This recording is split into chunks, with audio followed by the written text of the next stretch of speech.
90% of all divorces are initiated by the woman.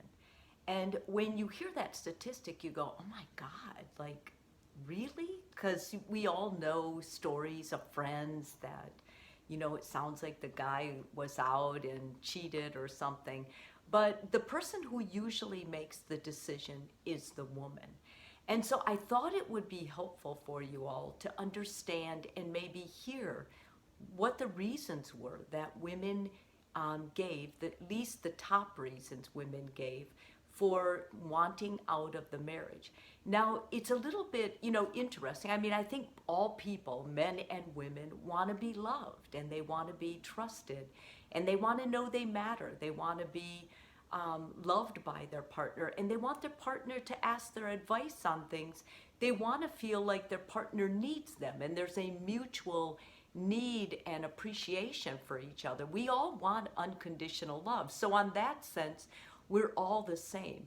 But when women get married, it's a little bit different, I think, because women are basically, the relationship is everything to a woman. I mean, even when she goes back to work, what's important for the majority of women is the relationship. It feeds them. It feeds all the other areas of their life. And I think to a certain extent in my work with men, that's true. But men are able to double focus. Like, guys are able to still put a lot of focus and attention to their work, even if things aren't always going well at home. Women have a lot more trouble with that.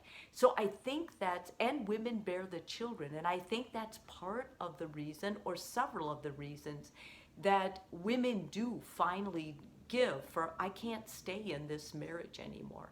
But I wanted to go through this list because I think it'll be helpful for you.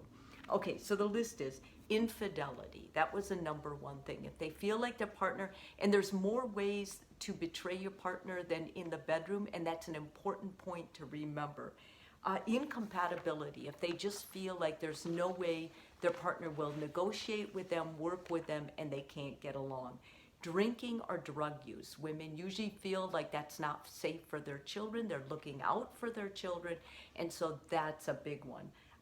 They grew apart. When women say they grew apart, that usually means the intimate connection, the emotional connection was not there or went away. It was no longer nurtured, and that more than anything, I think, will make women unhappy in marriage. Personality problems. If they feel like their partner has a personality disorder or some kind of a mental health problem, that wears on a lot of women and men. But I think women are more able to see it like, I can't stay in this. A lack of communication. Once again, we're going for the emotional connection here. Communication is your ability to be vulnerable and to be honest in the relationship. Any kind of physical, sexual, or mental abuse. And that's the one that I 100% agree. In fact, I probably would have put that as number one. A loss of love. If they no longer feel that their partner loves them, desires them, or finds them worthwhile, which I put into emotional abuse on most categories and most lists. Not meeting family obligations. Like, let's say that you're married to a guy and he just doesn't show up for games. Work is always first. He always has an excuse why he's working late. He doesn't help out with the housework. So the women are working outside the home and in the home and taking care of the kids. When guys don't share the chores, women, especially if they're working out of the home, that will make women very unhappy in marriage. And if they have a couple of these other things on the list, that will usually drive them out. And lastly, employment problems.